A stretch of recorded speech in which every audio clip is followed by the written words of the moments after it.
I always thought fairy tales had one job, to remind us that love conquers all, that weddings are the final chapter where the princess gets her forever. Nobody warned me that for some of us, the wedding is just the prologue of a different story altogether. But before I go any further, can I ask you something small, just from the heart, if you're listening, and any part of my story stirs something in you, whether it's a memory, a smile, or even a tear, hit the like button or drop a comment. You'd be surprised how much that support means to me. It's not just about numbers.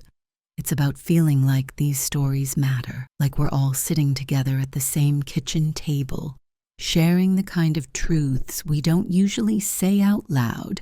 All right, now, let me take you back. My name is Isla. I was 31 when I got married. I lived in Seattle, worked in a mid-sized marketing firm, and considered myself lucky in love, or at least I thought I was. I wasn't a hopeless romantic, at least not the kind who doodles hearts in notebooks. But I believed in loyalty. I believed in effort. And when Liam came along, he seemed to carry all those qualities like a badge of honor. Liam was, well, the kind of man who made my mother sigh with relief, and my friends nudge each other at parties. Tall, broad shoulders, the kind of smile that made waitresses throw in extra napkins, just in case. And then there was Sophie, my best friend. She wasn't just a maid of honor. She was my other half in so many ways. We had grown up together, sharing secrets, heartbreaks, and far too many bottles of cheap rosé in college. She was the sister I got to choose, and that made her presence on my wedding day feel like a blessing. The day itself was picture perfect, the kind of event you'd see on Pinterest and assume had cost more than a year's rent. The sun was warm, but not too harsh. The breeze carried the scent of late spring lilacs, and the photographer kept saying things like, "Don't move. This light is cinematic." My dress, with its soft lace sleeves and tiny row of pearl buttons down the back, made me feel like I had walked straight out of a Jane Austen novel. Everyone cried.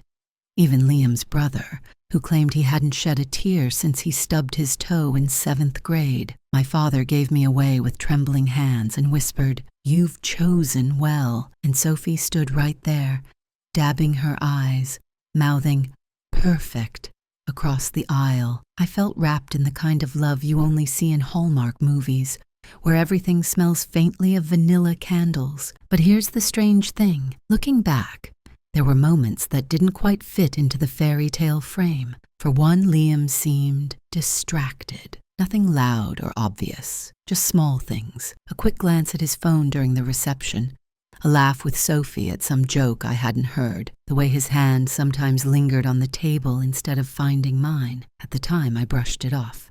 I told myself, weddings are overwhelming. Maybe he's nervous. Maybe Sophie's just helping him relax. After all, she'd always had that talent. She could make the stiffest waiter crack a smile or convince an Uber driver to take a shortcut he swore didn't exist. And then there was the cake-cutting moment. We posed, smiling like magazine models, but when it came time to feed each other that first piece, Liam pushed the frosting a little too hard against my cheek. Not in a sweet, playful way, more like careless. The crowd laughed and I laughed too, because what else do you do with 100 people staring? But in my heart, I felt something tiny snap, like a thread pulling loose from a sweater. A detail nobody else noticed, but I did. Still, I convinced myself it was nothing. After all, wasn't this what marriage was about? Taking the messy, imperfect little edges and smoothing them into something that lasts. Sophie hugged me so tight before I left with Liam that night, whispering, "You did it. You really did it," and I believed her. I wanted to believe her. The hotel suite was just as dazzling as the wedding. Candles waiting to be lit, champagne chilling in a silver bucket, rose petals scattered across crisp white sheets, like something out of a movie. But instead of stepping into that fantasy with me, Liam loosened his tie, dropped onto the bed, and sighed like a man twice his age. He mumbled something about being tired, about his head hurting, about tomorrow, babe. And then he closed his eyes. I sat there for a moment, half in disbelief, half in denial. I thought about the magazines I'd read that said the first night set the tone for the rest of your marriage. I thought about all the speeches that promised a lifetime of joy. And then I told myself the same lie so many women tell themselves in that moment. Be understanding, be patient, don't make it a big deal. I tucked myself under the sheets, my dress hanging neatly in the closet, the faint scent of Sophie's perfume still clinging to my hair from our hug. I stared at the ceiling, tracing the shadows of the chandelier, telling myself that tomorrow would be better. Tomorrow would be ours. I had no idea that tomorrow would shatter before it even began. I've always believed that silence tells you more than words ever can. And that night, it wasn't the absence of noise from Liam that spoke. It was the wrong kind of noise coming from somewhere else. It was close to 2 a.m. when I finally gave up on sleep. I'd been lying there for hours, listening to Liam's steady breathing beside me, waiting for some sign of closeness that never came. My mouth was dry, my thoughts restless. So I slipped out of bed, careful not to wake him. The hotel hall was dimly lit, carpet muffling every step. I remember thinking how strange it felt to be walking alone on my wedding night, barefoot, holding the empty ice bucket like a prop, in the wrong scene. I padded down the corridor toward the ice machine that sounded like a dying tractor, of course. It screeched and clanked so loudly I half expected the whole floor to come out in pajamas and scold me. I almost laughed at how ridiculous it all was, a brand new bride sneaking for ice water while her husband snored. But then I heard something. Not the machine, not the hum of the hallway lights. Something softer, closer, a low sound, almost a murmur, followed by a breathy laugh. My first thought was, housekeeping left the TV on in one of the rooms. But then came another sound, sharper this time. Unmistakable, the kind of sound you can't mistake once you've heard it. I froze. The door wasn't fully shut, just enough of a gap for the hallway air to carry it through. My heart started pounding so hard I thought the ice bucket might slip out of my hands. And then Liam's voice. His voice, warm and familiar. Only it wasn't speaking words. It was groaning them. And then another voice. Sophie. I swear I recognized her perfume before her laugh, the same scent that had clung to me hours earlier when she hugged me goodbye, whispering, "Perfect," in my ear. It was still on my dress, and now it was leaking through that half-closed door like a ghost. I don't know how long I stood there, seconds maybe, but they stretched into something endless, like time itself had broken just for me. I didn't push the door open. I didn't scream or demand answers. My body didn't even shake. Instead, I felt this terrifying calm, the kind you hear about in survival stories, when adrenaline stops you from panicking and your brain turns into glass. I stepped back, holding that stupid empty bucket against my chest like a shield, and I just walked away, slowly, quietly, as though I were the intruder. As though I were the one who should feel guilty. Back in the suite, Liam was gone from the bed. The covers were thrown back, his shoes missing, the champagne unopened. I sat down on the edge of the mattress, staring at the rose petals scattered across the sheets. For a second, I almost wanted to laugh. I thought, well, at least the decorator got the romance memo. But the truth was, everything I thought I knew about my life had just crumbled in a single breath. My wedding day wasn't even 24 hours old, and my husband was in another woman's bed. Not just any woman, my best friend, the sister I chose, the one who held my veil when I couldn't stop crying during the ceremony, who clapped the loudest when I walked down the aisle, who whispered, "You did it," with tears in her eyes. And the cruelest part, they didn't even hide it well. They didn't slip out discreetly or wait until tomorrow or even bother to respect the illusion for a single night. They shattered it instantly, as though my heart was disposable, as though vows were just theater. I pulled my knees up to my chest and sat there until the sky outside the window began to pale. I didn't cry.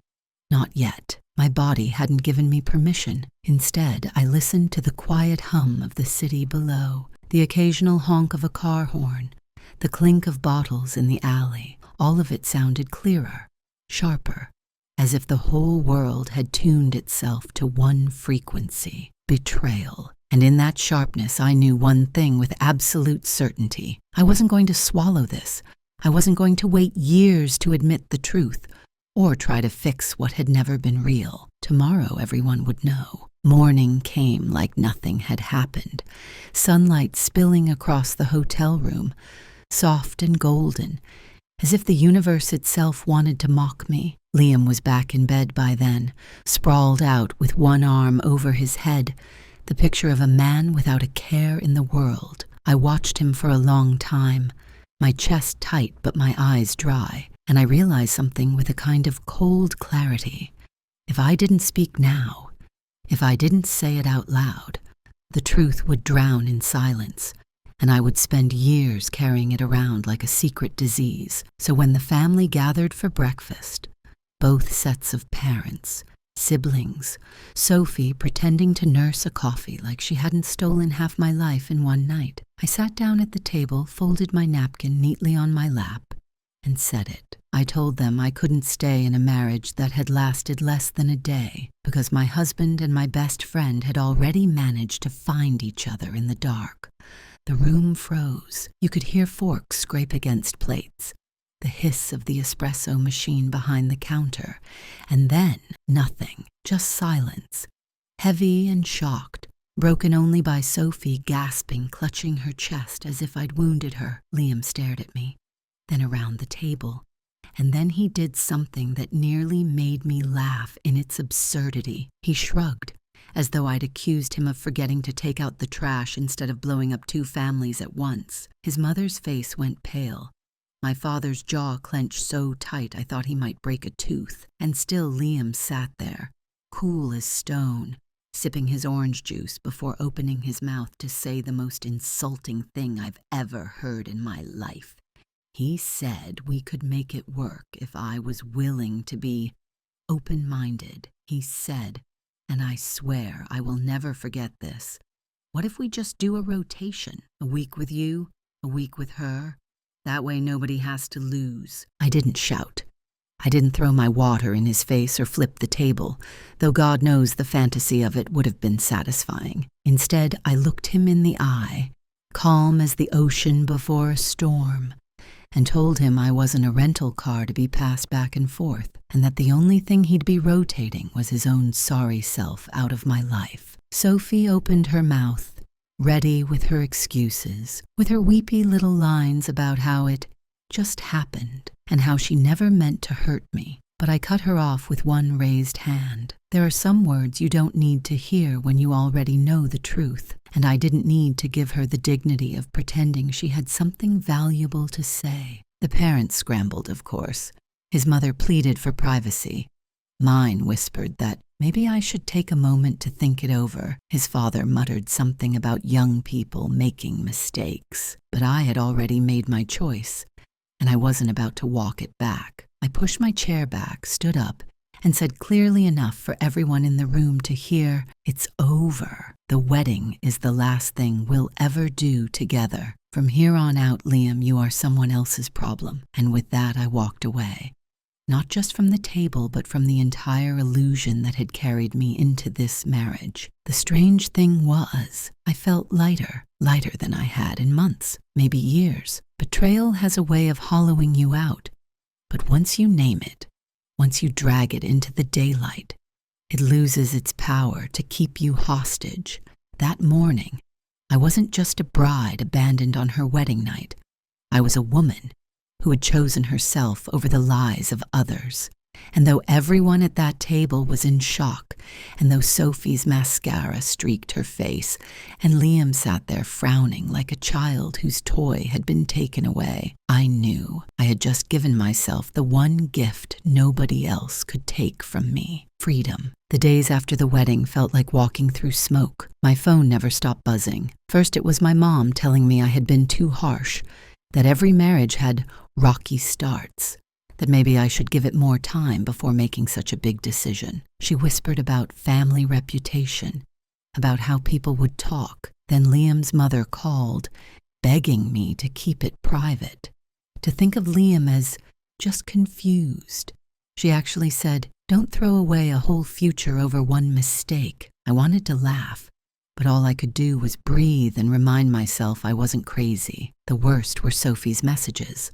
Long paragraphs about how she never meant for it to happen, how it just did, and how someday I'd understand. She even had the nerve to write that our friendship mattered more than anything. I stared at those words and thought, if it mattered so much, why did you climb into my husband's bed on the night of my wedding? There's no spell check in the world that can fix betrayal, typed out in neat little sentences. And then there was Liam. His calls were short and cold, like business meetings. He talked about options, about trying therapy together, or worse, the three of us. At one point, he actually suggested we could live in a rotation, a week with me, a week with Sophie, like I was some timeshare condo on the coast of Florida. I didn't yell, I just laughed. Not the happy kind, but the tired kind you make when someone tells you the sky is green and expects you to believe it. So I packed my things, quietly, neatly, no drama. I returned the wedding gifts I could, donated the rest to charity. Dragging that suitcase up the stairs to my old apartment felt strange, but not heavy. In it was a pile of clothes and a whole lot of illusions, and I was ready to leave both behind. I opened my door, smelled the faint lavender from an old diffuser, and realized something. This tiny, imperfect apartment was more of a home to me than that hotel suite had ever been. Of course, people tried to comfort me. Co-workers brought wine and ice cream. Neighbors gave me sympathetic looks in the elevator. Some friends told me to go have fun and get back out there, as if heartbreak could be patched up with cocktails and karaoke. And yes, there were whispers too, that I had been naive, too trusting, too soft. But you know what? I'd rather be soft than sneaky, and that softness, I realized, wasn't weakness anymore. It was strength, with a backbone. I sat one night in my living room with a cup of cheap tea, staring at the folder that still had my new married name on it, and it hit me. Everyone wanted to patch this up, to sweep it under a rug and call it family business. But I wasn't going to be the rug. If family is just a storefront window that has to look perfect from the outside, then they can keep it. For me, family had to be truth, and if the truth shattered everything, so be it. I'd rather live alone in honesty than together in a house built out of lies. At first, the silence of my apartment was almost too loud. I'd gotten so used to planning my days around Liam, his texts, his moods, his endless need for attention, that being alone felt like stepping into an empty theater after the show ended. But after a few weeks, that silence started to feel different. It didn't feel like loneliness anymore. It felt like space. Space for me to hear myself again. I threw myself into work at the marketing firm, but the more hours I poured in, the more I realized I didn't want to spend my life chasing deadlines just to make someone else richer. I wanted something of my own, something I could build from the ground up. That idea started as a whisper and then turned into a plan. On the side, I launched a tiny YouTube channel where I talked about simple routines, about beauty in everyday life, about the kind of calm women like me were desperate for after chaos. My first videos were clumsy. I filmed them in my kitchen with bad lighting and my cat wandering in and out of the frame. But people watched, and even more surprising, they responded. Women wrote me long comments about their own heartbreaks, their own restarts. Some just said, "Thank you. I needed this today." That alone made the awkward lighting worth it. But I wanted something physical too, something that lived beyond a screen. Flowers had always been a comfort to me. My grandmother kept a garden, and I used to watch her arrange roses and daisies into little vases, like each bouquet had its own personality. So I started small. I bought wholesale flowers, made simple arrangements, and delivered them myself on weekends. I called my little business Second Bloom. The name felt right, because that's exactly what I was going through. At first, it was just me with buckets of tulips in the back of my car, praying they wouldn't tip over while I drove. I messed up orders, miscalculated costs, and once delivered a birthday bouquet to the wrong house. The woman who opened the door looked at me, looked at the flowers, and said, "Well, it's not my birthday, but thank you. I needed some joy today." And she kept them. I laughed the whole way back to my car. Mistake or not, it felt like the universe was nudging me forward. Slowly, people started to notice. A local blog wrote a short piece about my shop. Orders trickled in faster. My YouTube channel grew alongside it. And one day I realized something. My old life, the one where I measured myself by whether Liam was happy, was gone. In its place was something better, a life built by my own two hands. And it wasn't glamorous. My hands were often stained green from stems. My back ached from hauling boxes. My nights were late because I stayed up editing videos. But when I looked in the mirror, I finally recognized the woman staring back. She wasn't desperate for approval anymore. She wasn't begging to be chosen. She was choosing herself. I won't lie, there were lonely moments. Nights when I wished I had someone to share a glass of wine with, or mornings when I woke up reaching for a body that wasn't there. But those moments passed, and what replaced them was stronger confidence, a sense that I was building something real, something mine, and that was worth more than any perfect marriage photo album sitting dusty on a shelf. Sometimes I'd catch myself thinking, what if none of that had happened? What if Liam had been faithful? What if Sophie had stayed a friend? And for a moment, I'd picture that alternate life. But then I'd remember the look in Liam's eyes that morning when he suggested a rotation, and I knew, no, this was better. Painful, yes. Hard, absolutely. But better, because now at least my life was mine. The funny thing about walking away is that people expect you to keep looking back. Everyone assumed I was secretly checking Liam's social media, asking mutual friends about Sophie, tracking every detail like a detective with too much time on her hands. But the truth? I didn't care enough to bother.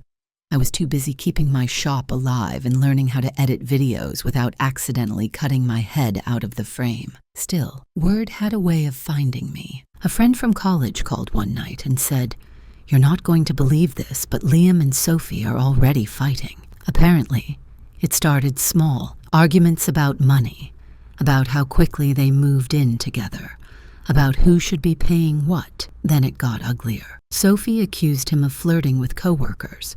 He accused her of being jealous of everyone, including the waitress who served their dinner. It was like watching two actors forget their lines in the middle of the play. At first I thought it might sting to hear it, but it didn't. It felt validating, like life itself was showing me I'd made the right choice. I didn't need revenge. I didn't need to expose them or humiliate them. They were doing all the work for me. Every broken promise, every screaming match, every slammed door was proof that what they had wasn't love. It was just betrayal, dressed up in stolen clothes. Meanwhile, I was thriving in my own quiet way. My subscriber count on YouTube ticked upward, not by thousands, but steadily. One kind comment at a time. Women shared their own second bloom stories, and together we built something that felt like community. In the shop, business grew too. I hired a part-time assistant who teased me about always smelling like eucalyptus, and once joked that Liam's cologne must have walked in 5 minutes before he did, because it still lingered in the air. I laughed so hard I nearly dropped a vase. Humor, I realized, was healing. The contrast couldn't have been clearer. While they were tearing each other apart, I was piecing myself together. They lived in constant drama. I lived in steady progress. They had late-night screaming matches. I had late-night flower orders and the occasional burnt frozen pizza. And honestly, I preferred my side of the story. Sometimes I imagine Liam sitting there, trying to charm Sophie the way he once charmed me, and watching it fall flat. I imagined her realizing what I already knew. If he could cheat with you, he could cheat on you.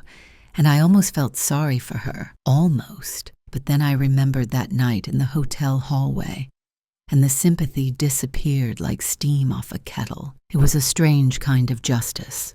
Quiet, slow, and without me lifting a finger, their picture-perfect romance unraveled on its own while I was busy building something real, and I think that's when I understood. Sometimes the best revenge isn't fire or fury.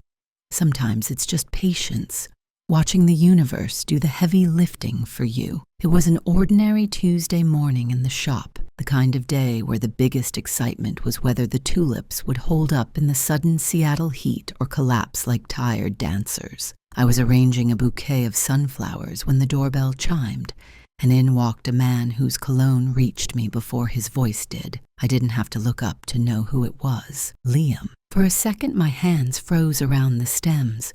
It wasn't fear, and it wasn't longing. It was that strange jolt you feel when a ghost shows up in daylight. He looked almost the same. Tall, polished.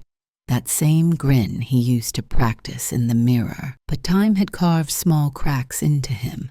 The kind you only notice if you've known the surface well enough. And on his arm was a new woman. She was stunning in that glossy magazine way.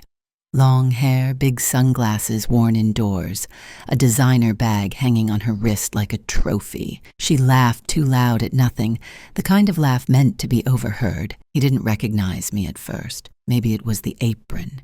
Maybe it was the quiet confidence that came from no longer orbiting around him. But then his eyes narrowed, and I saw it. The exact moment his smile faltered. "Isla," he said, more like a question than a greeting. I didn't bother with drama. I didn't remind him of who he'd been or what he'd done. I just smiled, professional and calm, and asked what they were looking for. The girlfriend spoke first, ordering an extravagant bouquet. "Something that really makes a statement," she said, pulling her sunglasses down just far enough for me to see she was sizing me up.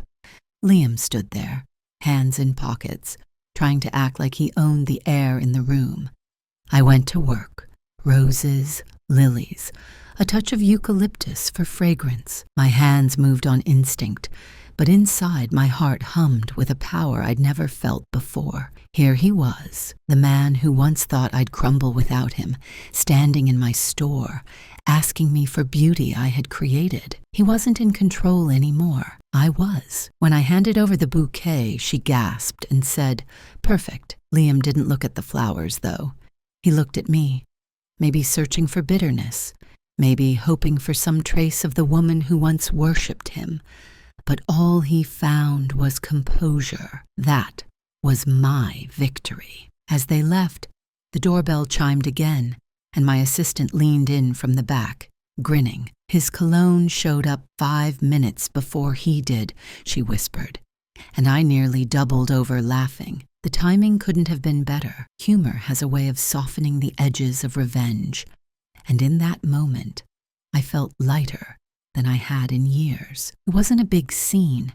No yelling, no accusations, just a quiet spark. But that spark was enough to remind me that sometimes life hands you the perfect stage without you having to build it yourself. And I knew deep down, this was only the beginning.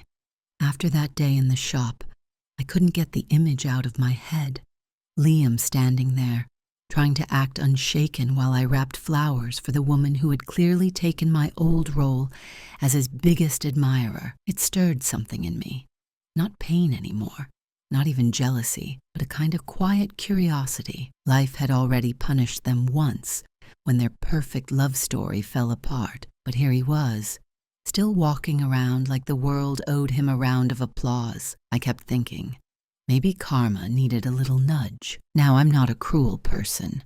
I don't believe in burning people's lives down, even when they've tried to burn mine. But I do believe in lessons, especially for people who refuse to learn them the easy way. And if there's one thing Liam valued more than anything else, it was appearances. Looking successful, looking adored, looking like he'd won. I realized the best revenge wouldn't be breaking his heart or stealing his wallet. It would be embarrassing him in the one arena he cared about most, in public, where everyone could see. I started toying with the idea.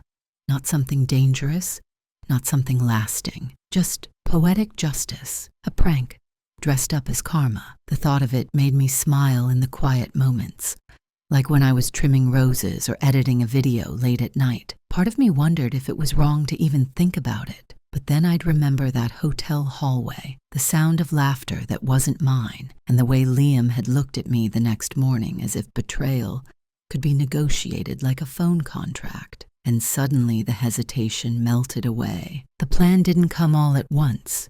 It formed slowly, like a bouquet, one piece at a time. I knew it had to be clever but harmless, memorable but not cruel, something that would strip away his polished mask for just a moment and show the world the messy man behind it, something small enough to laugh at, but big enough that he'd never forget it. I didn't rush.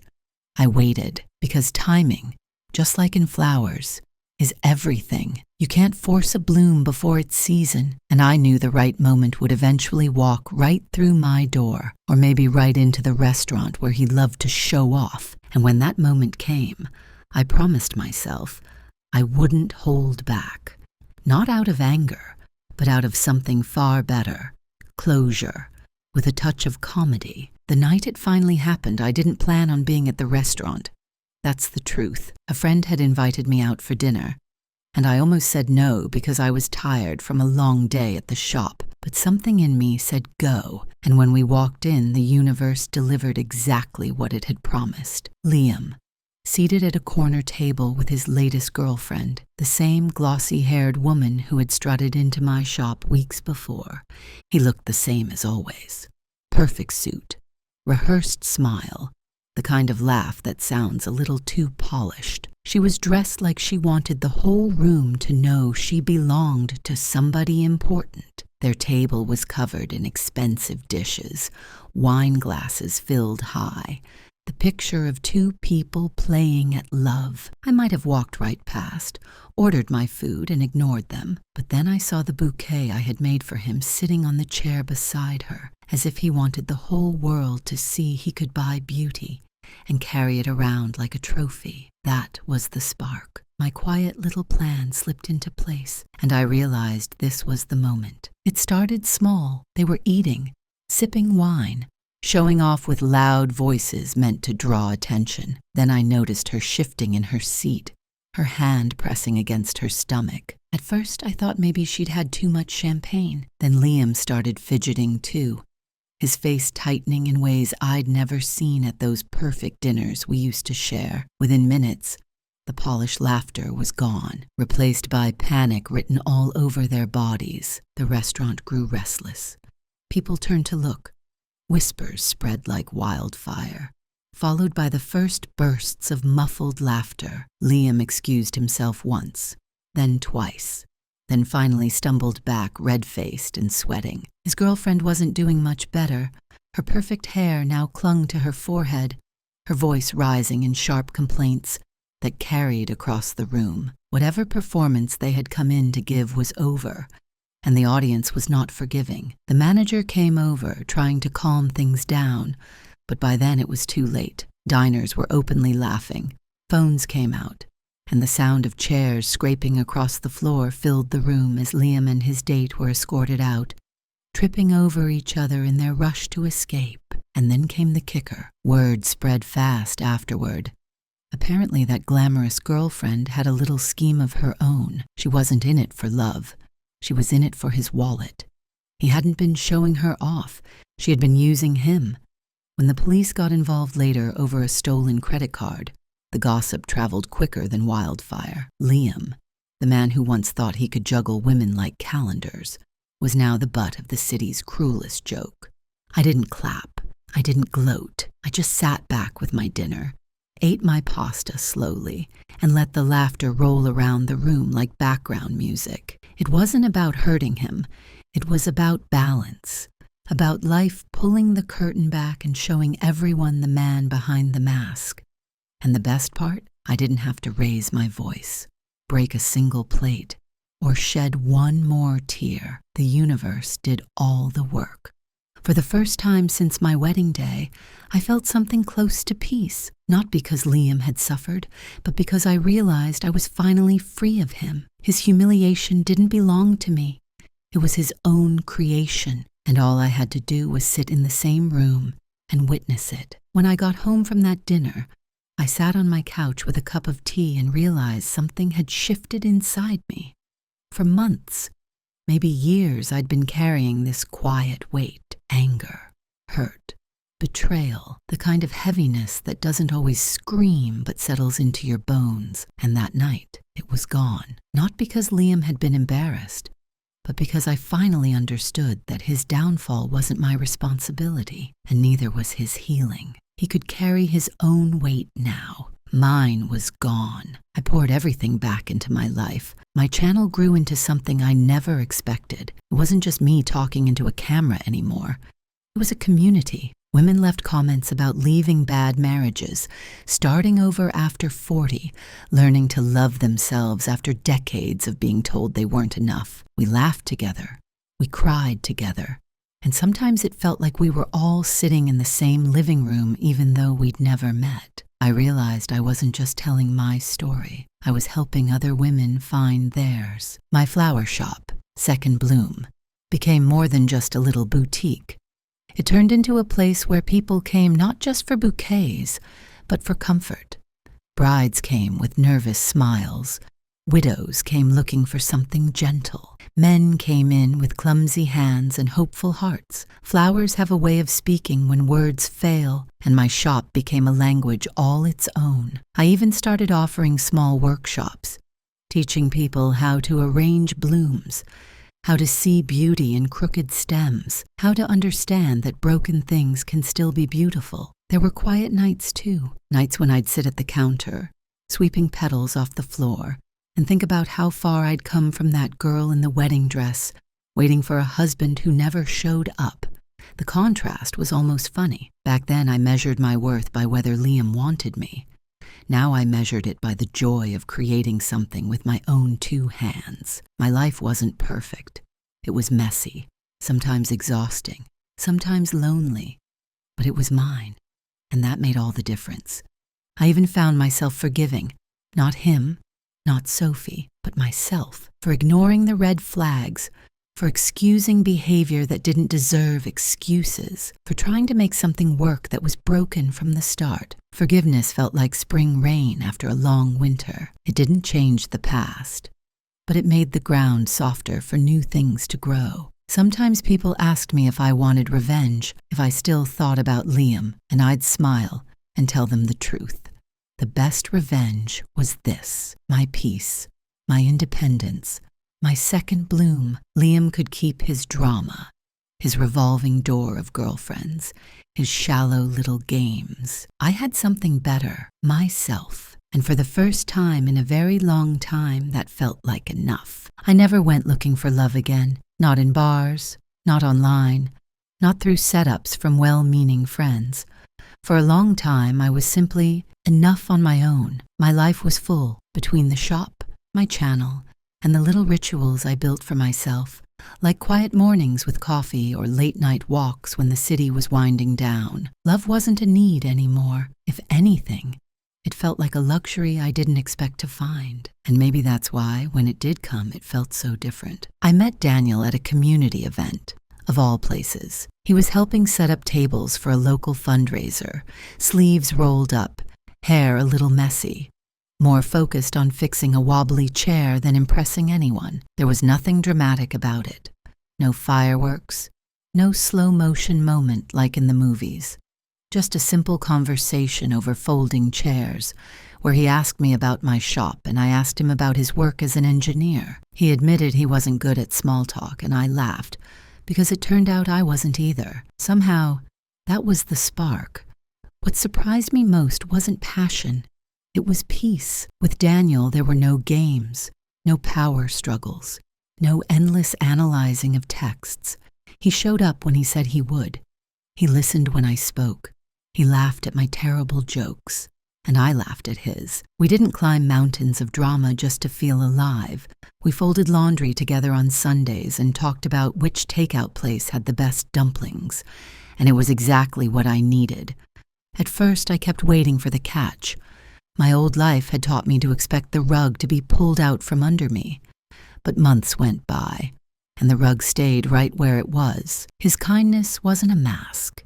It was simply who he was. His respect wasn't something I had to earn. It was freely given. And the more time we spent together, the more I realized love doesn't have to be a roller coaster. It can be a steady road, a calm tide, something you can actually rest in without fear it will collapse beneath you. One night, sitting on the porch with cups of tea, I looked at him and thought, this is it, not the fairy tale I once imagined. Not the whirlwind I once thought I wanted. Something better, something lasting. Love, in its truest form, isn't about sparks that burn fast. It's about steady light that never goes out. Years passed, and the pieces of my life finally fit together in a way that felt right. Not perfect, not spotless, just right. The shop flourished. The channel found its rhythm, and my days were filled with color and laughter I never thought I'd hear again. Daniel and I built a life that was simple but steady. Early mornings with coffee, road trips with bad playlists, evenings spent cooking meals that sometimes turned out wonderful and sometimes turned out like science experiments. And I loved every minute of it. But the moment I knew my story had truly come full circle happened in the shop. One spring morning, a woman walked in, maybe around my age, maybe a little older. She stood quietly at the counter, looking at the flowers as though she wasn't sure what she wanted. Finally, she said, "I've been watching your videos. I left a man who treated me like I was just temporary. I thought I couldn't do it, but hearing your story gave me the push." Then she picked up a single sunflower, smiled, and said, "This is my new beginning." I watched her walk out the door, sunlight catching on that bright yellow bloom, and my chest swelled with something I can only describe as peace. It wasn't about Liam anymore. It wasn't even about Sophie. It was about women like her, and women like me, who learned that endings aren't failures. They're just openings for second blooms. The truth is, revenge had its moment. Watching Liam's mask fall in public was satisfying. No doubt about it, but that wasn't what healed me. What healed me was time, hard work, and the decision to choose myself again and again. It was building something honest with my own hands, and later, with a man who respected me enough to hold them gently. Sometimes I look back on that girl in the wedding dress, sitting in a hotel room alone, while her husband disappeared down the hall. I wish I could tell her that one day she would laugh again, that one day she would wake up and feel strong instead of broken. I wish I could tell her she didn't lose anything that mattered. She just shed what was never meant for her. If there's one thing I've learned, it's this. Never confuse someone's failure to love you with your own worth. You are not defined by the people who leave or betray you. You are defined by how you rise, how you bloom again, even when the ground feels cold and empty. And so, I live my life now with that simple truth. Love doesn't have to be chaos to be real. Happiness isn't built on grand gestures. It's built on respect, laughter, and everyday kindness. And when betrayal comes knocking, as it sometimes does, don't lower yourself to its level. Stand taller, because in the end, dignity is the sweetest revenge of all.